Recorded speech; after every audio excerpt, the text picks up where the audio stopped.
tarde, sétimo ano. Vamos iniciar a nossa aula de geografia. Hoje nós vamos aprofundar ou começar em algumas turmas aí falar sobre unidades de conservação.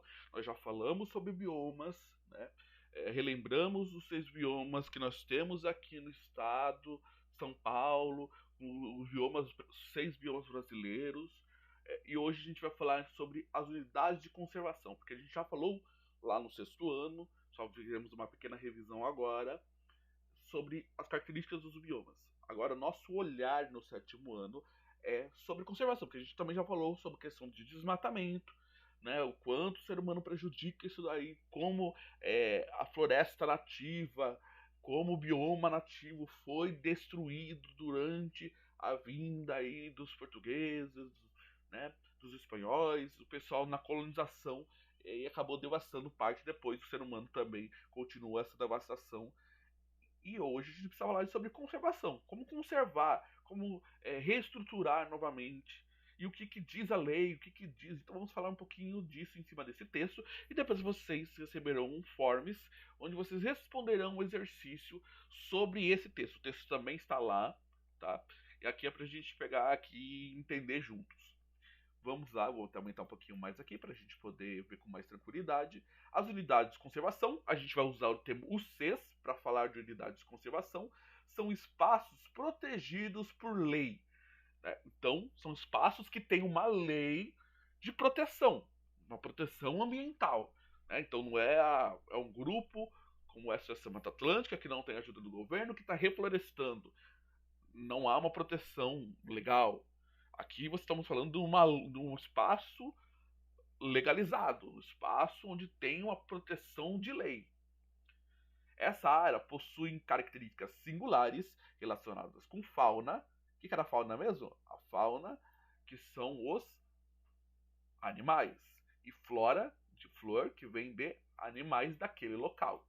Vale notar que as unidades de conservação fazem parte do patrimônio natural e cultural de um país, daí a sua importância ecológica.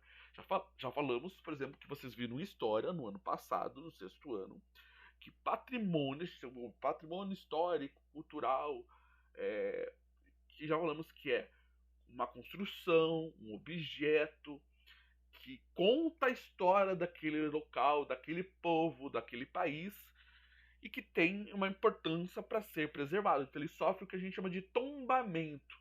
Ou seja, a partir daquele momento, aquele patrimônio que pertence àquele povo não pode ser modificado, não pode sofrer modificações. Ele pode somente ser conservado, ser mantido sem mudar suas características originais. Então ele tem uma proteção de lei.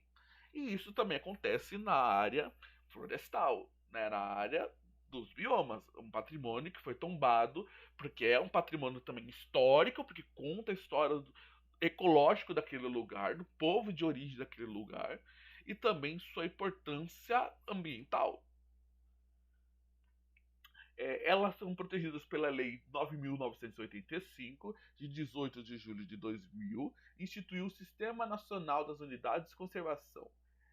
Esse órgão é constituído pelo conjunto das unidades de conservação federal, estaduais e municipais. Então não é só num âmbito único, é nacional, estadual e também municipal.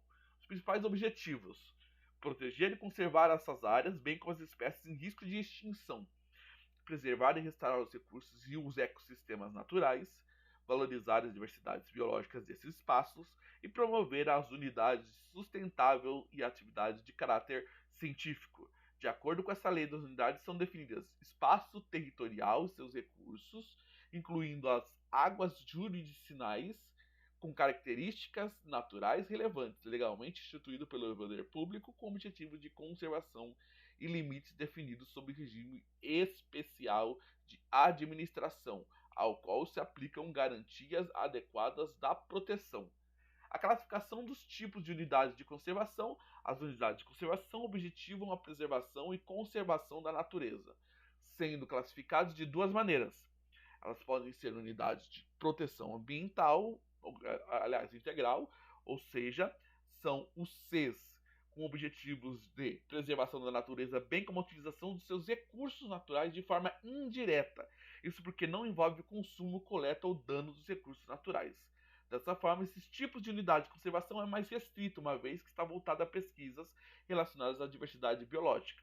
Então, quando ele fala aqui do unidade de proteção integral, o ser humano não pode, qualquer um lá, retirar matérias-primas e tirar coisas da natureza. Não, ali é apenas para estudo. Então você está protegendo de forma integral. Nada será devastado, nada será retirado, apenas uso para estudo. Por isso, de forma integral, né? Para manter como é. Alguns exemplos de unidades de conservação nesse estilo: estação ecológica, reserva biológica, parque nacional, monumento natural, refúgios da vida silvestre. Nós temos a do uso sustentável, que são unidades que têm como objetivo a conservação da natureza, aliado ao uso sustentável dos seus recursos naturais. Nesse caso, as unidades de conservação são destinadas para a promoção de atividades educativas relacionadas à sustentabilidade, diferente das unidades de integração integral. Essas geralmente podem ser visitadas dentro dessa categoria. Existem 7 tipos de unidades de conservação. Então, aquela ali, você traz pessoas, óbvio, com controle, né? Você não vai deixar aberto à vontade para todo mundo, mas de trazer pessoas principalmente para a educação ambiental, para aprender a importância de conservar. Então, é tudo controlado. Então, enquanto lá é para o espaço científico, aqui você tem um espaço educacional, um número de visitantes para conhecer aquele ambiente. Então, você usa ele de forma sustentável, né? Vai ser mexido ali, mas vai ser ensinado a restituir, a manter, a não retirada de tudo daquele ambiente. E aí são áreas de proteção ambiental, áreas de relevante ecológico, floresta nacional, reserva extrativa, reserva da fauna, reserva de desenvolvimento sustentável, reserva particular natural.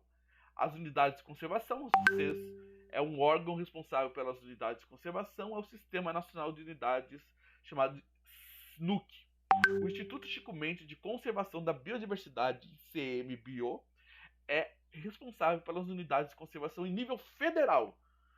Já nas esferas estadual e municipal, temos os sistemas estaduais e municipais de conservação. E aqui temos alguns exemplos dessas unidades de conservação: estação ecológica, reserva biológica dos Poços das Antas. Então são unidades, são 2 tipos de unidades, uma federal e outra estadual e municipal, que é para olhar, para cuidar dessas unidades de conservação, certo?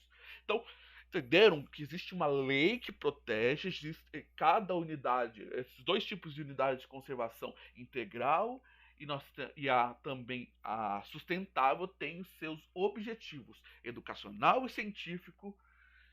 Uma é totalmente restrita, a outra controlável para a educação ambiental, né? Então são áreas muito importantes que têm essa proteção legal, certo?